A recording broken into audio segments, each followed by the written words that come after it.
Oui, chose teasée, chose due, bienvenue à la fois évidemment dans cette nouvelle vidéo actualité Marvel et surtout bienvenue dans ce tout petit nouveau décor minimaliste, celui que je vous avais annoncé semaine dernière. Et oui, souvenez-vous, la semaine dernière je vous annonçais mon déménagement, je vous annonçais qu'un nouveau décor allait naître. Ici c'est un décor qui sera éphémère, qui ne va pas durer éternellement, puisque le but c'est évidemment de déménager à nouveau pour avoir un petit havre de paix avec un décor tel que je l'aime. Mais je tiens à noter tout de même que je le préfère largement au décor précédent, parce qu'on récupère les choses basiques évidemment, point of view qui est juste au-dessus, la petite étagère, les figurines vraiment importantes, et la petite profondeur ici, des pop un petit peu plus avancés. Ça me donne quelques idées pour le décor du futur, et vous le voyez, en vrai, c'est plutôt bien rempli, il n'y a pas trop de trous, ça sera largement suffisant et très beau à regarder pour les prochaines vidéos des prochains mois. Alors évidemment, ne pas oublier les bonnes manières. Bonjour à toutes et à tous, j'espère que vous allez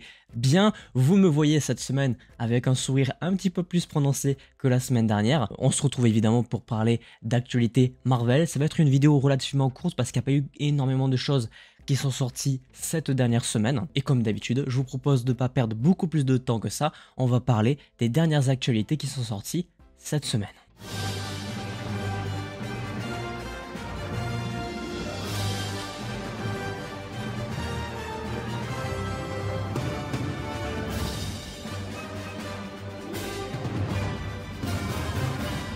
On est full Marvel Studio. Du côté de Sony, on n'a pas des trucs de ouf qui sont sortis. Il y a possiblement une sorte de rumeur autour de Miguel O'Hara et Kang, mais rien de vraiment concret, donc je préfère ne pas l'évoquer. Aujourd'hui, on se concentre uniquement sur Marvel Studio. Première news que j'ai oublié d'évoquer la semaine dernière niveau casting, ça n'a pas forcément un rapport direct avec Marvel, même si c'est important tout de même. Evangeline Lilly, connue notamment pour son grand rôle dans Lost et surtout pour avoir interprété la Guêpe dans les 3 films Ant-Man et le film Avengers Endgame. Elle a annoncé très récemment s'écarter du métier d'actrice sans forcément fermer la porte à un retour prochainement du côté des studios de cinéma de Hollywood, mais pour le moment, effectivement, elle a mis de côté sa carrière d'actrice. Comme je l'ai rappelé, elle jouait la Guêpe du côté du MCU, donc on ne sait pas quand est-ce qu'elle reviendra. On suppose que le personnage devrait au moins faire une autre apparition à un moment donné, soit dans un film Avengers, soit dans un film Ant-Man 4 s'il voit le jour. C'était pas le personnage le plus important de l'univers, mais ça reste une news en rapport avec celui-ci. Parlons Wonder Man, cette série qui...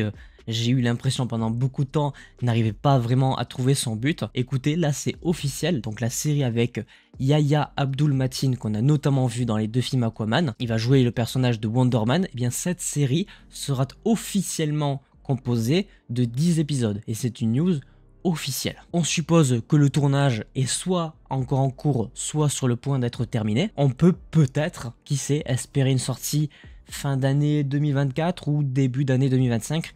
Personnellement, je partirai possiblement sur la fin d'année 2025 en prenant en compte qu'il n'y a plus que 2 séries par an si on suit la logique de ce qui a été annoncé il y a de ça quelques semaines. On aurait Daredevil Born Again et possiblement Wonder Man si on n'a pas trop de news du côté de Ironheart. En tout cas, ce qui est sûr, c'est que maintenant, ça sera une série et il y aura au minimum, a priori, 10 épisodes. News autour de Deadpool et Wolverine. Évidemment, comment ne pas en parler, c'est le prochain film Marvel Studios à sortir au cinéma, le 24 juillet en France, ça arrive très très vite. 2 choses. On a énormément de nouvelles affiches qui ont été dévoilées, notamment pour la partie IMAX et 4DX, donc des supports de diffusion pour le cinéma. Et surtout, ce qu'on retiendra cette semaine des news autour de ce film, c'est qu'a priori, Taylor Swift ne sera pas présente dans le film Deadpool et Wolverine. Ça va faire évidemment plaisir à plein de gens, ça va en décevoir plein d'autres. C'est une rumeur qui, plus le temps passe, semble s'affirmer. A priori, elle ne serait vraiment pas dans le film. Et d'ailleurs, concernant les autres apparitions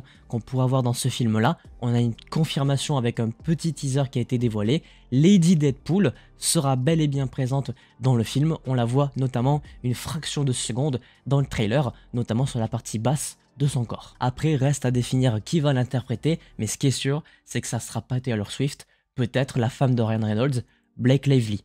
On sait pas qui c'est. Rendez-vous le 24 juillet dans les salles de cinéma. Évidemment, j'en sortirai une vidéo critique dès que j'aurai vu. Allez, parlons du sujet qui fâche, le projet cauchemar de Marvel Studios des dernières années, le film Blade. On a encore quelqu'un qui a quitté la production de ce film. Et là, c'est le réalisateur, c'est Ian Desmanges, qui normalement est français de ce que je sais, qui a quitté la réalisation du film Blade, qui est censé sortir en 2025. Ça, c'est une news officielle, mais a priori, d'après les dernières rumeurs concernant ce départ, il n'y aurait pas de changement ou de gros impact sur la suite de la production du film, puisque c'est quelque chose qui, en interne, est déjà connu depuis quelques temps. C'est-à-dire que Yann Desmanges a quitté le projet il y a de ça quelques mois possiblement, mais ça a été officiellement annoncé qu'il y a quelques jours. Ça veut dire que, selon eux, le tournage du film commencerait toujours fin 2024 pour une sortie en 2025, même si personnellement, je miserais plutôt pour une sortie en 2026. Le scénario n'aurait pas été changé, il plairait toujours autant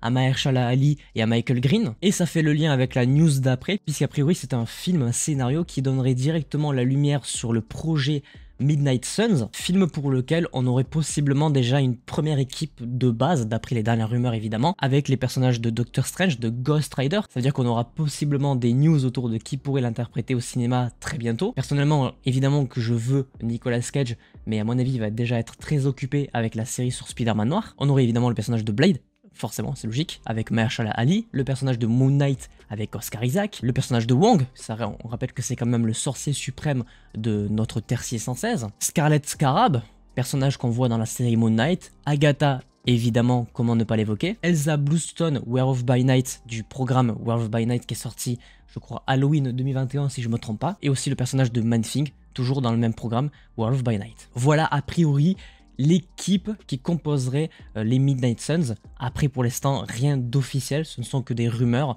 On ne sait pas où en est la production de ce projet, même si on espère qu'il sorte relativement tôt par rapport au film Blade. Et enfin, pour clôturer cette petite vidéo actualité Marvel, c'est bien qu'il n'y ait pas eu beaucoup de news, ça me permet de reprendre un petit peu le rythme concernant ces vidéos-là. Ça y est, le tournage du film Thunderbolt Astérix. J'ai vraiment hâte de comprendre pourquoi il y a cette fameuse Astérix parce que ça n'a aucun sens. Le tournage du film est enfin terminé. Pour rappel, il sortira bien le 30 avril 2025 dans les salles obscures françaises. Un film que j'attends énormément puisqu'il est dans cette vibe terre à terre, film à la mode Captain America, et surtout parce que j'attends énormément le retour de Yelena Belova, qui est un de mes personnages coup de cœur de la phase 4 et de Marvel en ce moment, et surtout très hâte de voir Sentry et possiblement, si jamais c'est vraiment évoqué, l'Adamantium avec ce fameux éternel qui a été complètement oublié dans l'océan Pacifique. Voilà tout ce qu'il ne fallait pas manquer du côté de Marvel cette dernière semaine, une semaine plutôt légère, on va pas se mentir, beaucoup de news autour de Deadpool et Wolverine et surtout la fin du tournage de Thunderbolt. Je vous donne évidemment comme d'habitude rendez-vous dimanche prochain pour traiter des prochaines actualités autour de Marvel. J'espère que celle-ci vous aura plu. N'hésitez pas à laisser un petit pouce bleu si c'est le cas. N'hésitez pas à me dire ce que vous pensez du nouveau décor dans les commentaires. Et bien évidemment à vous abonner, à activer la cloche pour ne pas manquer les prochaines vidéos. Et sur ce, portez-vous bien. C'était votre Captain. À la prochaine.